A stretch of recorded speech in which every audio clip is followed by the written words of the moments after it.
A person in a ranger uniform and wide-brimmed hat stands at a microphone holding papers, addressing an audience. Behind them is a wooden podium and a banner listing various government agencies and institutions. And he's going to be talking about Mandan and Hidatsa culture and history for us today. Mr. Baker.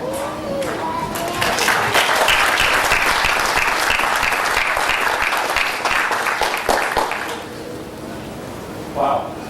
Sitting up here, I almost tempted to say, please turn to page 243 in your hymn books, and also, would someone please take up a collection? My name is Fredy Baker, and I'm a member of the Mandan and Hidatsa tribes. You're wondering what the Mandan and Hidatsa tribes are doing on the agenda at a meeting in Omaha, Nebraska. Well, we were the destination tribe when Lewis and Clark first started out. Jefferson had heard about us. He heard about us through reading about probably the Alexander Mackenzie venture across. Alexander Mackenzie was the first white guy to cross the Canada. He crossed it up in Canada and actually did what Lewis and Clark did, but he took a different kind of route.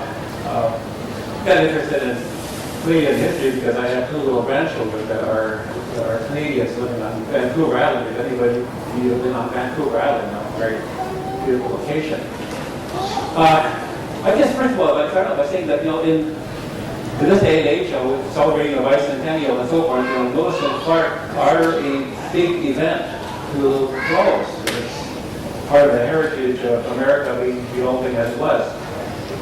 In those days, but to the Mandans and the Hidatsas, Lewis and Clark is really not a big deal. So that people look at me and say, "What? What do you mean?" Well, because by and large, Lewis and Clark came to visit us about 1804, 1805, obviously. And as early as 1700, we've been dealing with the French. So we were used to seeing these white guys come to our village. We were traders. We had developed a massive trade system, probably as early as 700. There's evidence from archaeological digs and those kind of things that put us at that time at the mouth of somewhere around the mouth of the Bad River in Fort Pierce, South Dakota. And we lived in settled villages. We lived in earth lodges, which at that time were a architectural marvel, which is, they were extremely well built, they were extremely comfortable, and extremely useful. Later on, when this westward settlement started out and came up to our neck of the woods, many folks built sod houses. A person wearing glasses and a maroon button-up shirt stands gesturing with both hands raised. Behind them is a large display screen showing a landscape with mountains and partial text reading Bison in gold lettering. Much like, somewhat like our earth lodges, but for the time they were extremely advanced technological feat. And we also were agricultural people. The Mandans were agricultural people as early as around 700. There's evidence that we were living near the Bad River and that we were also farming. We raised I wonder what that's a sign of. Get off the stage and shut up. Anyway, we raised corn, we raised squash, we raised tobacco, we raised beans, and we used these for ourselves, but also they became a very important trade item. Because we were sedentary, we lived in villages, and people knew where we were, and we raised food. People came to us. They would bring us, different tribes came to us with whatever products they had to trade. We had a very elaborate kind of a trade system. They would go and we also were called the pretty astute traders. If a tribe came to us to trade, in order for us to recognize them and trade with them, someone had to be willing to adopt them. And I'm listening to my old grandfather, sometimes if they didn't come with very good merchandise, we weren't very interested in trading with them, and sometimes they might have a hard time finding someone to actually adopt it. But we did adopt them, and the price of adoption, of course, was to give presents, give some of their stuff to the family that adopted them. They're also very astute traders, so they've done this stuff. Where people used to say, well, you were kind of the Walmart of the Upper Missouri. And they said, no, we weren't the Walmart. We were the original Sam's Club. Because in order to trade with us, you had to buy into our system. And then as we moved on, in our own stories, our own myths, our own origin stories, there's some question about just exactly where we put ourselves. We had a creator by the name of the Lone Man, who created the earth along with a kite character called First Creator, or East Irish. And those two together, had walked on the water, and they found this.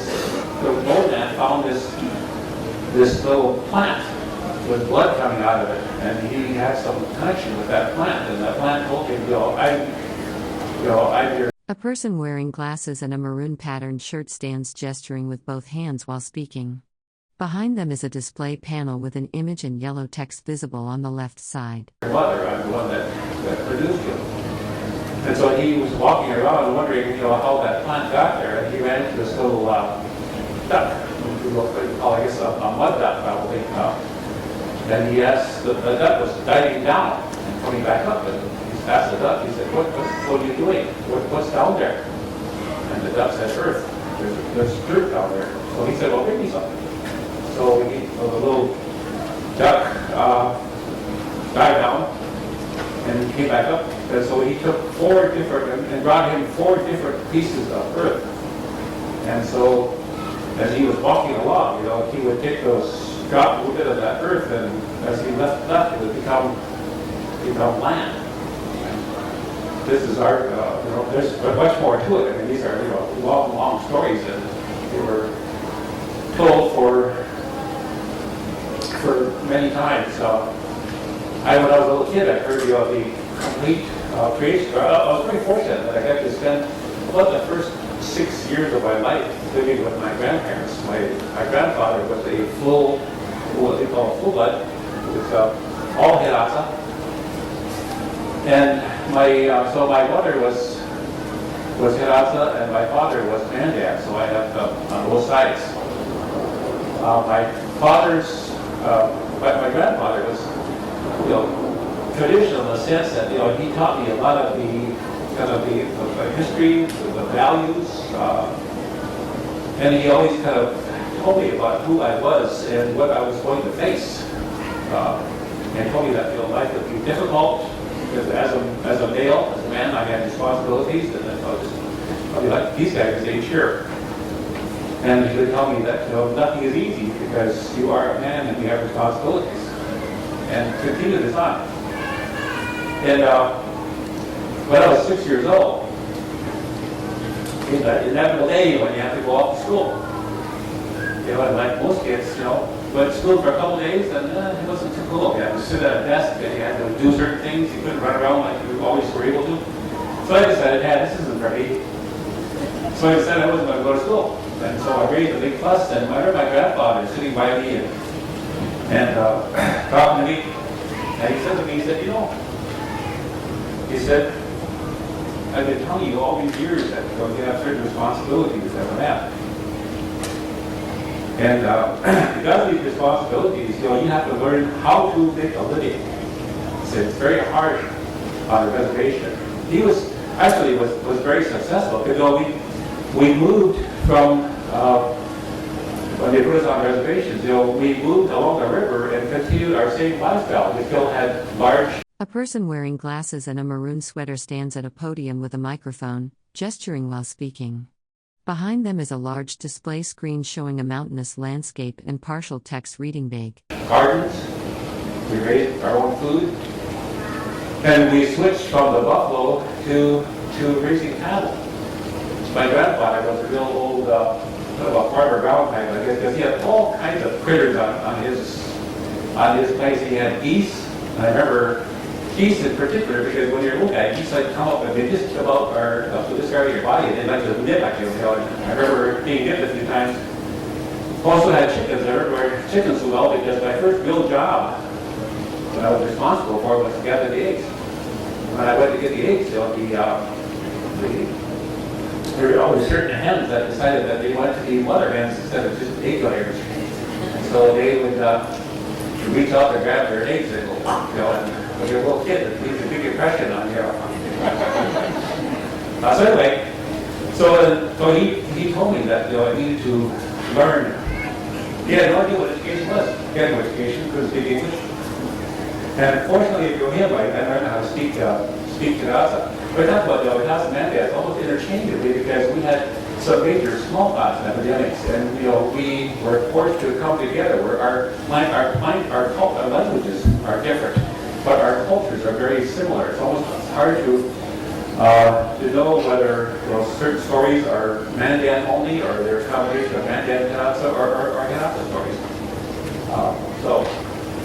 Anyway, so that's kind of how I got my foundation. I lived in an environment where, on the one hand, my grandfather was Terasa and taught me the Terasa ways and the language. So I grew up speaking Terasa fluently.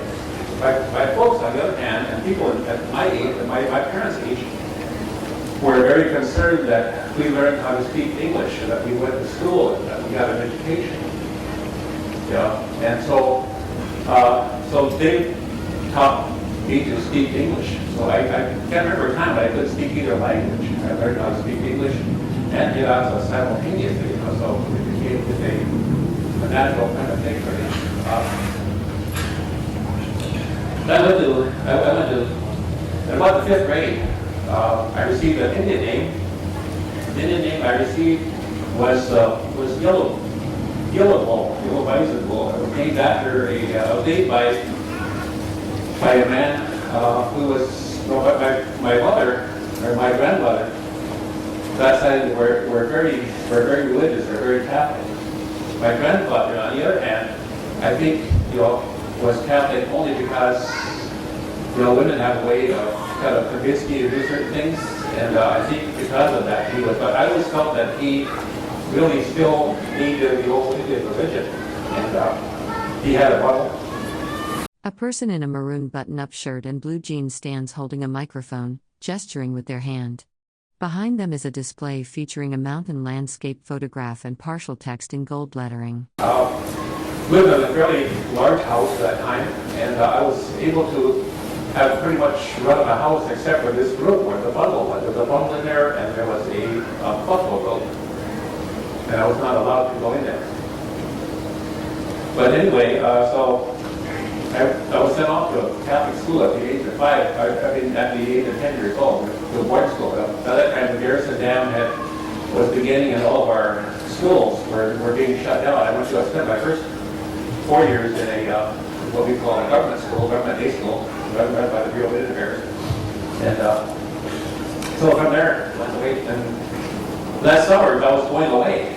We had a Catholic priest who was very adamant about his legacy being a Indian person from our reservation to be ordained a priest. And so somehow, at the tender age of 10 years old, I was destined to be that person. And so kind of as a,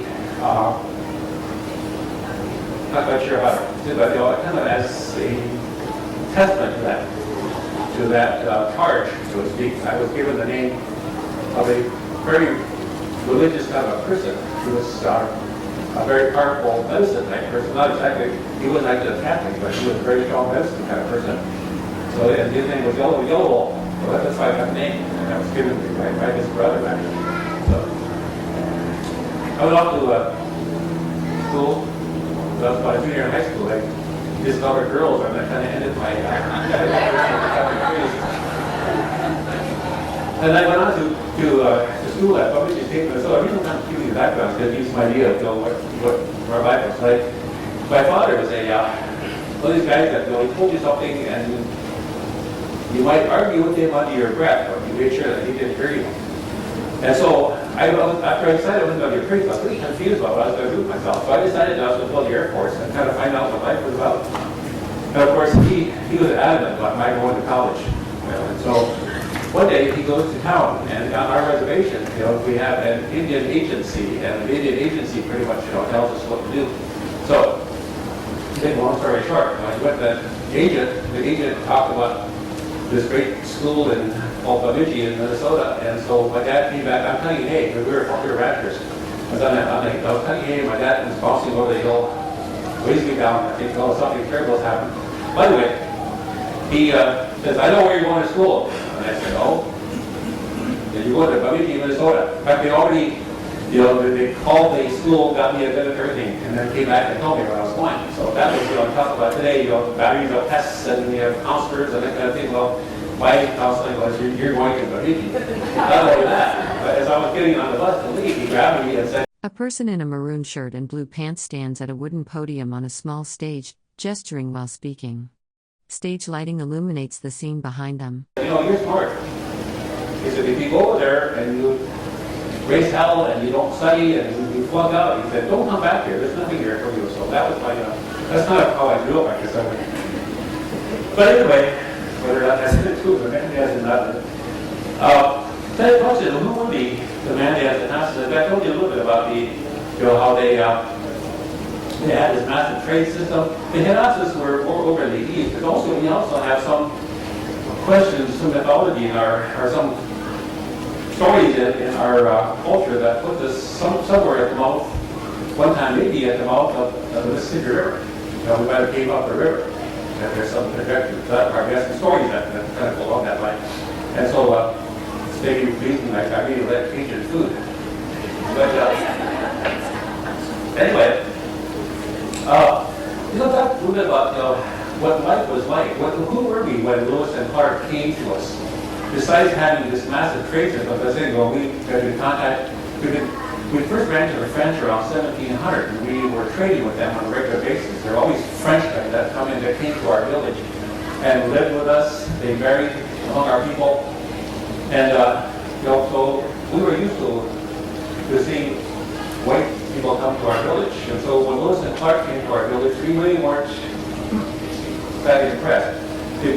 The Mandans were to some extent because in 1781, prior to 1781, they were the rulers of the upper Missouri.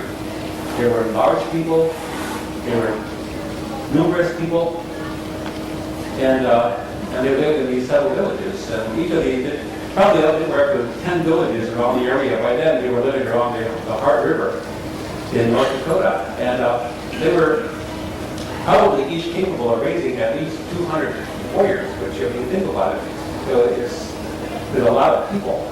This massive infrastructure, and we developed all this culture. We're matrilineal, which means that the women were dominant compared to when Lewis and Clark came to us. Women had, didn't even have the right to vote. In most instances, they were a step above shadow. In our culture, women owned everything. They owned their lodges.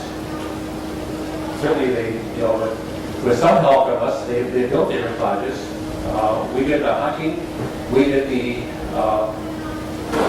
guarding of the village, and the women, did, besides building their lodges, they also, they made clothes, and they also kept the meat, took care of the food and so forth. But they owned all that stuff. For example, if you married a woman in our society at that time, you went. A person in a maroon shirt and blue jeans stands on a small stage next to a wooden podium. Behind them is a banner reading rice with a landscape image. Stage lights illuminate the scene. Into that woman's lodge and became part of her lodge. She didn't come to your lodge and become part of you. You went to her. So I suspect that if it were modern day, that instead of they taking our name when we married, we probably took their name when we married. So, and things were, and also, we had some pretty severe responsibilities of providing food and those kinds of things. And if we didn't do a very good job, and if for some reason or other, our wife decided that we really weren't a very good investment, there was no such a thing as worrying about child support or who's going to divide the property or that kind of thing. All they did was just take their stuff and put it outside the lodge, and you were history. Hope that that you had your mother still had room for you, or somebody else would take you in, or else you'd be out there homeless, basically. And then things like we had our medicines. People always wonder, hearing about Scott, for instance, that she had a very difficult time in labor. I've never forgotten, why would she be, except for Charbonneau, and Charbonneau's cause, I can't figure out for the life of me why she would actually go to the fort to have this child. But she had all kinds of help and systems back in the village that would probably made her labor a lot easier than going to all those guys in that little fort and trying to have a baby over there. But so we had all these systems in place. We knew how to doctor things. We knew the plants that we had and how to make tea and those kind of things.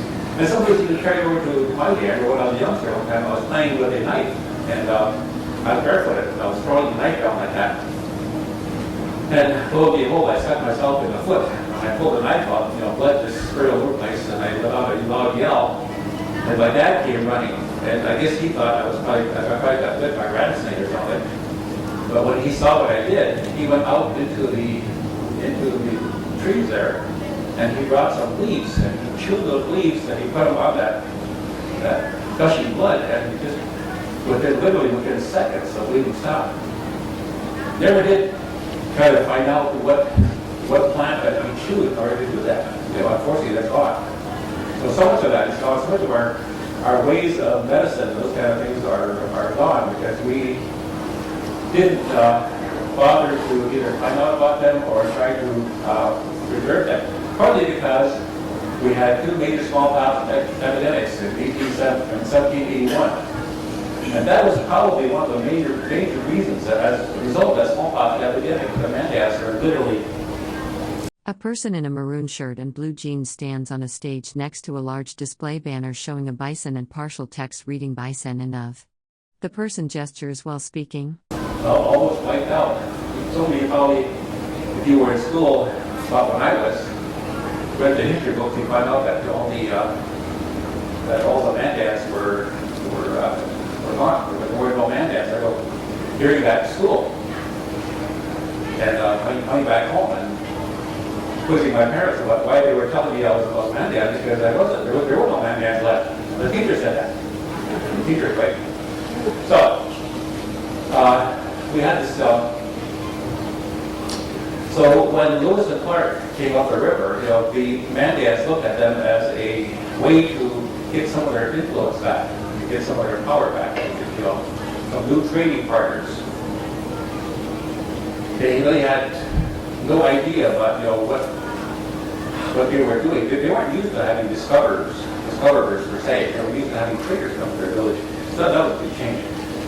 And when they got and all this talk about see some of the things that Lewis and Clark did, because we had a very sophisticated system of saying, a family, you're born into a family, and immediately at birth, you're a grandfather, you're a father, and you're an uncle.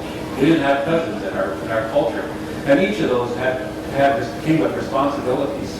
The uncles, for instance, on my father's side, my dad's brothers, their role was to help me to have respect, to understand culture, and also that was the role of our grandparents. My mother's brothers, on the other hand, were the disciplinarians. They're the ones that taught you how to pay attention to things, how to mind, that kind of thing. And they did this with a fair amount of very good persuasion. This story that we were talking about that one of my relatives was telling me about his experience when he was a kid. He said he lived in a little community called Shelby, and there was a shelter, and the water ran fairly fast. On North Dakota in the wintertime, usually gets pretty cold and almost everything freezes over. Well, in this instance, there apparently was a little spot there where the ice didn't freeze, and there were fish in that area. So he used to run down there and play with the fish. And his mother was very concerned that he would fall in the water and drown. And he wouldn't mind, keep her running down there. So it was school out and run down there. So one day, her brother showed up, and she told him that she's really concerned about Lawrence. He said he's down there, and he always goes down there and plays with that fish. And I'm afraid he's going to freeze or catch a terrible cold or whatever. So he said, okay. So he went back outside, got on his horse, galloped down there, and sure enough, there was Lawrence playing with the fish. So he grabbed Lawrence by his heels, and he put him head first into that ice cold water. Remember, it was about 20 below zero outside. A person wearing glasses, a maroon long-sleeved shirt, and blue pants stands in front of a display panel featuring an image of a whale and partial text reading Bison in gold lettering against a gray wall. And he said just about the time he thought he was drowned, he pulled him out, shook him good. As soon as he caught his breath, he stuck him back in the water again. And then he said he put me on the back of his horse, and he galloped back to the house. Well, you know that when it's that cold and there's the wind, everything that's wet freezes almost instantly. And so by the time he got back to the house, his clothes from about here on up were frozen. But the effect was that he said he never went by that trick again. I had the same, my nemesis was one of my mother's older brothers. His name was Thomas Gilbert. And that was, the role he played was that if I was goofing around not doing what my folks wanted me to do, their magic word was, we're going to have to tell Uncle Tom. And they go, no. And so when he came to the house, the first thing he would do is ask my parents about behaving myself. This guy behaving himself, and I'm sitting there, the only place whenever I see him coming, I would take off to the house. I guess when I was younger, I would scream and take off to the house, try to give you up. So then the place that I always found any kind of safety at all was on my grandma's lap. If I got to my grandma before Uncle Tom got to me, I was safe.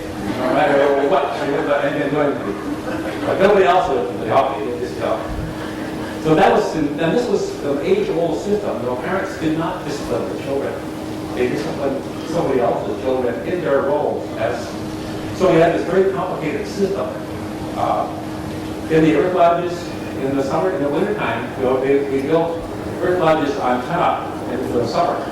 For one, easier to farm up there. Number two, there was you could see distances, the enemy coming. Number three, there's comfortable. There's bugs and stuff, and the wind would blow, and much cooler the wind blows a lot. There's nice breeze, and all these nice earth lodges would be almost like an air conditioning system. In the wintertime, we went down below, and we built new smaller lodges, and then onto the lodges was they built a little kind of like an annex almost.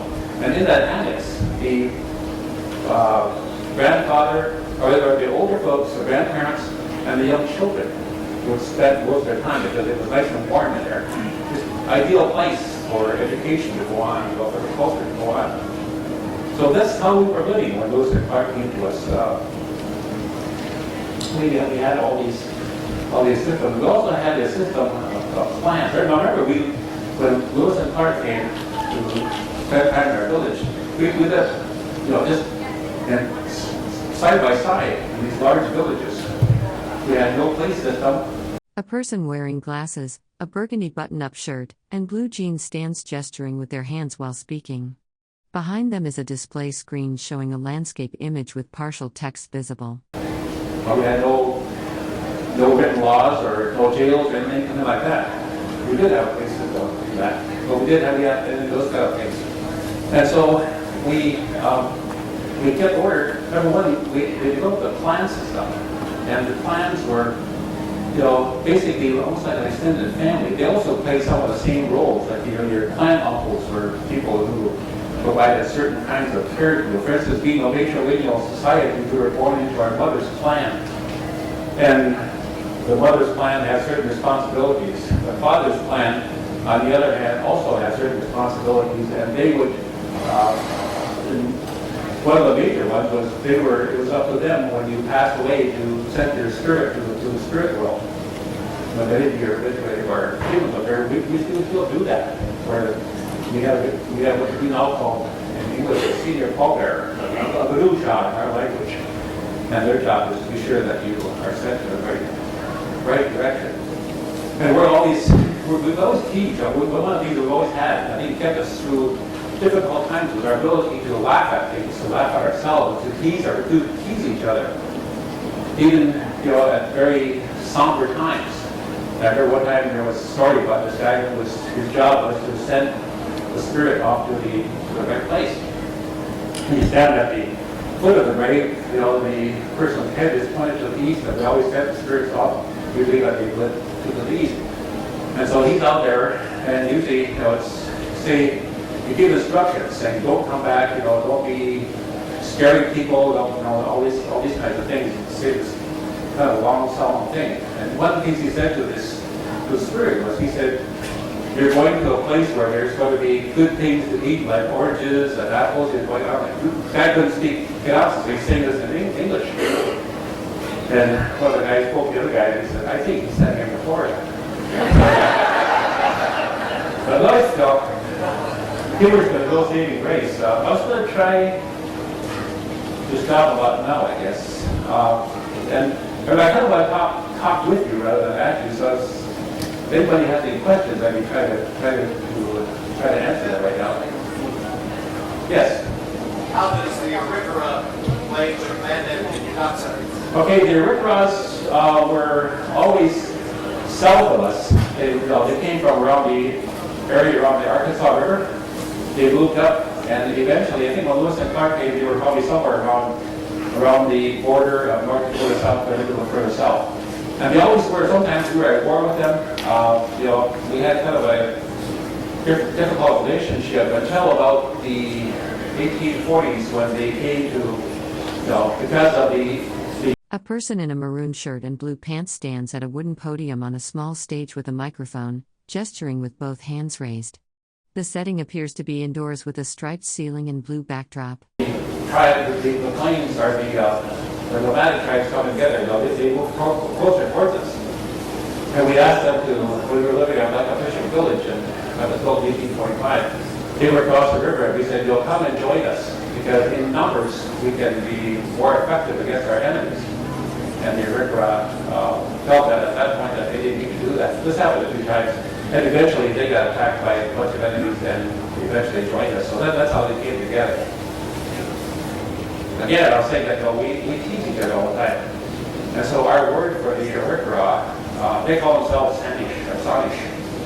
And we call them Aragarago, which basically means, if you were in a fight with somebody and that person was beating you up and you came running to me for help, that's what the word means. So that's what we call it. Yeah, that's voice words for us too. So. Questions? Yes? What about the theory that the Welsh came over to America, came up to you're talking about the... I'm sorry, I forgot to mention that. I thought it was an ice This is cream a tape, cone. isn't it? Well, About the Welsh coming up because some of your words are similar to the Welsh and your home tugboats are similar to what the Welsh have. actually, they weren't really tugboats, they were more like buffalo bullboats. Yeah, that's what I mean. I don't know, I guess most of us don't think that there's anything to that, and really there's no evidence. There were stories about, Mandan being some blue-eyed blondes, maybe the Vikings had gotten mixed up with us somewhere along the way. But in our, among us, there's really no evidence that ever happened. The first contact was with the French, and certainly the French came with us and they didn't marry with us, but there was no Welsh and that kind of thing. So, yes. If you were wiped out, if you were wiped out by smallpox, I said we were almost right now. that, Almost. okay. And we do that, and there's very few, unfortunately, the Mandan culture itself, is really, the language is really endangered at this point. To my knowledge, there are two real fluent Mandan speakers left. I also share I work at the museum. My career was in healthcare management. After I retired in 1999, and then I got interested in history, and I'm an amateur historian with an emphasis on amateur. That way I can say anything to you I want to, and I can't be held accountable because I'm an amateur. So that's kind of how I... A person wearing glasses and a maroon button-up shirt stands holding a microphone in front of a display banner that reads Bison with mountainous imagery. They are smiling and appear to be speaking to an audience. That's how I got involved in, and we're trying to preserve the language. We have we're working with one of the colleges, and we have the one person that we have that's a fluent speaker, so is being taped to telling stories in the Mandan language, and we'll archive those. So we're trying to, at this point, to preserve the language, but on the other hand, being somewhat pragmatic, that we need to preserve so that we will have an archive to go to be able to bring back and see what we can gather. There is an apprentice type person who is studying. He just got his master's. He's one of our tribal members. Actually, was a nephew of mine. Just got his master's with a specialty in preserving indigenous languages, and he's desperately studying Mandan, doing almost a total immersion kind of thing, but living with this, and preserving the language so that he might be able to preserve it. Yes? Are you trying to teach the children the language? Yes. Yes, they are. Yes. Yes, we are. It's difficult because, number one, most of you probably studied foreign language, some type of foreign language, Latin. I did 4 years of Latin in high school, and took a year of Spanish. All that, I also know how to, I used to know how to speak German, primarily because I used to hang out with the grade school I went to, high school I went to, was German Western community in North Dakota. Lots of Germans. They sprechen die Deutsch, so I learned how to speak. So a lot of German. I forgot most of it, but the other time. Anyway, so it's very difficult to teach it in school. Because with two things. One is that we need to preserve the language and the culture.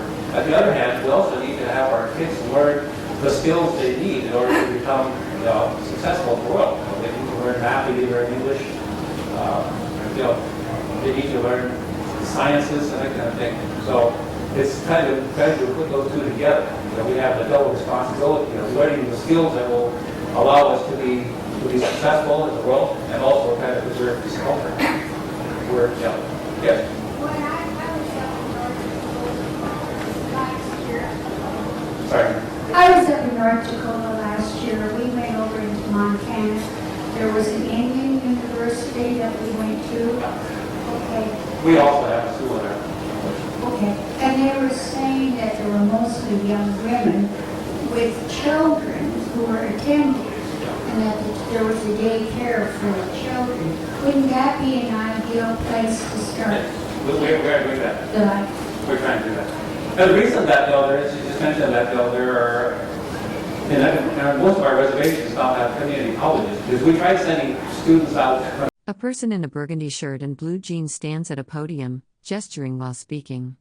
Behind them is a large display screen showing a mountain landscape and partial text reading big. When I went to school, there were, I think, out of our tribe, there were probably about 6 of us that went off to colleges. I went to a school at Bavitchi. There were 4 big reservations right around Bavitchi, and there were 6 Indian people at Bavitchi State, and all 6 of us were jocks. So,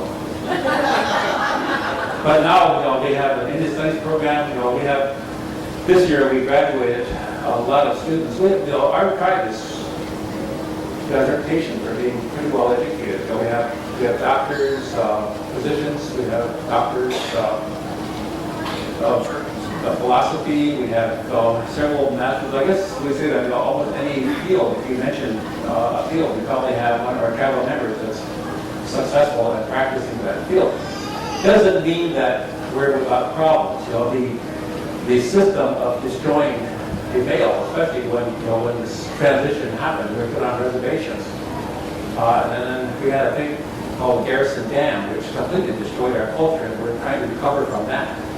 A lot of the destruction was aimed at the veils and our system and our way of life, and quite successfully.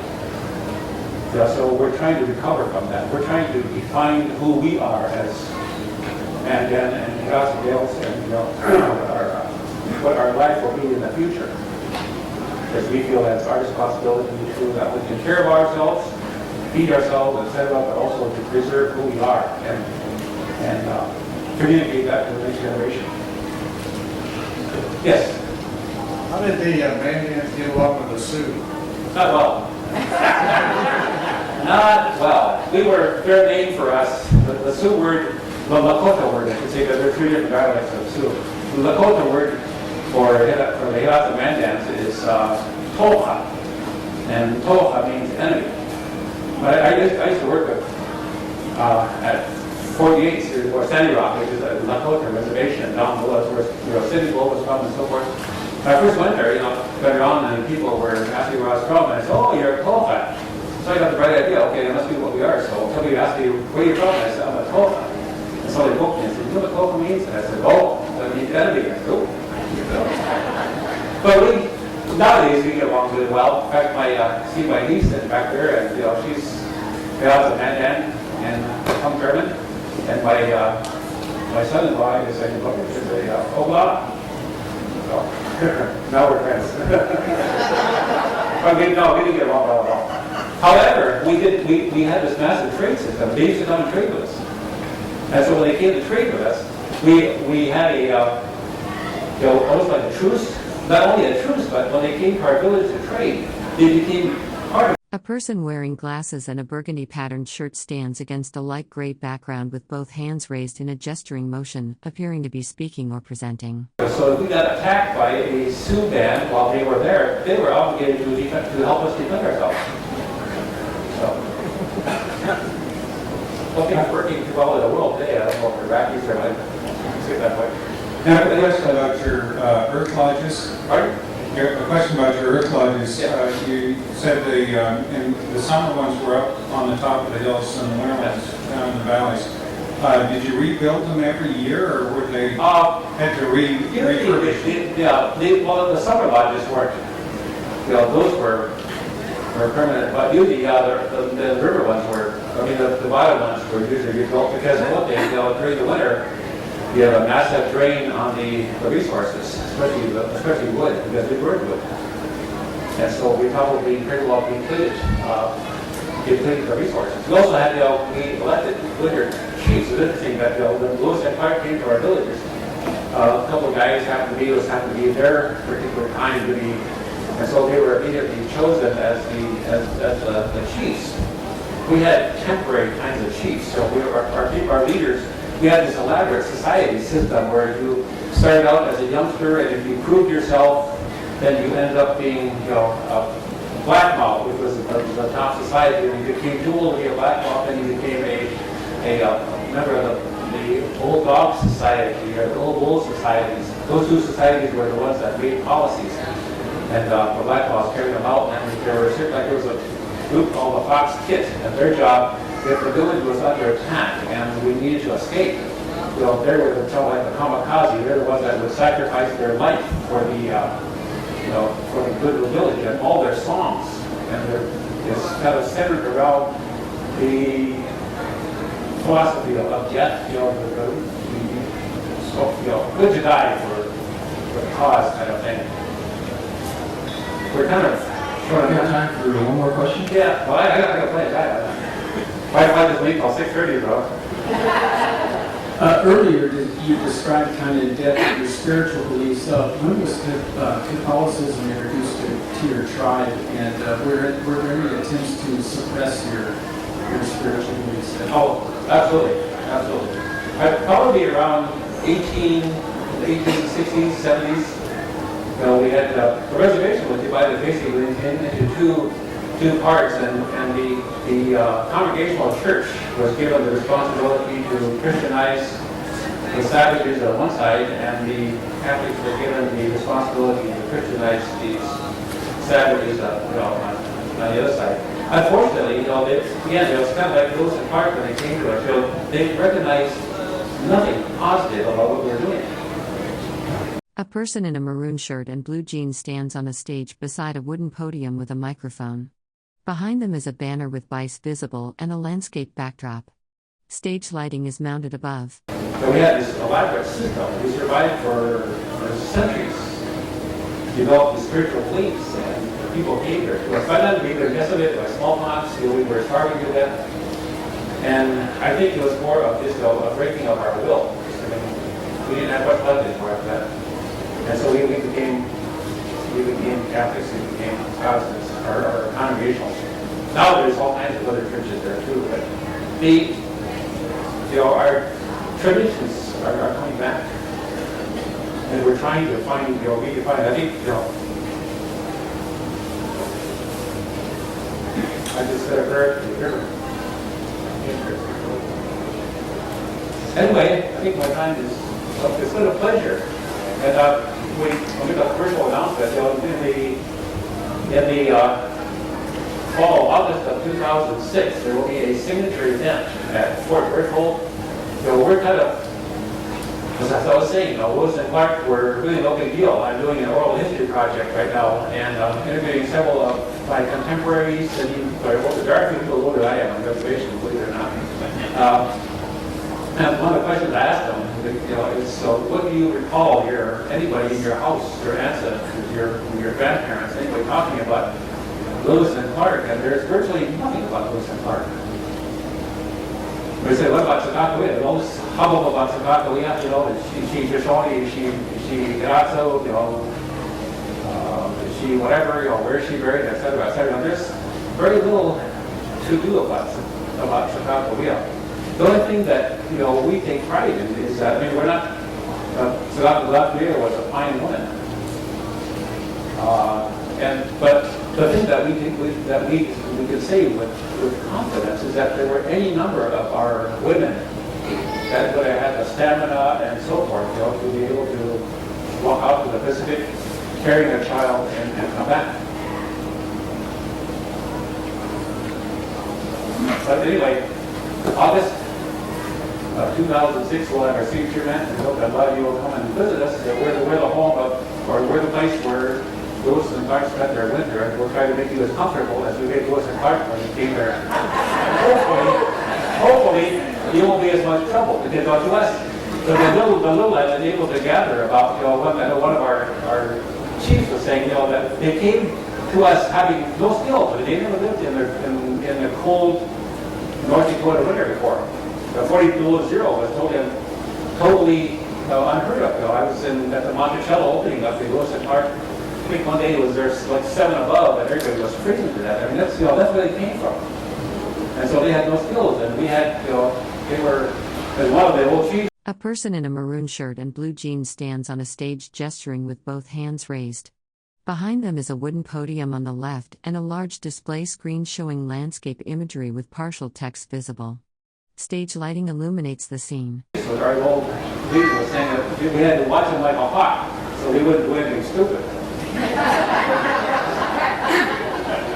With that, I think I'll thank you very much.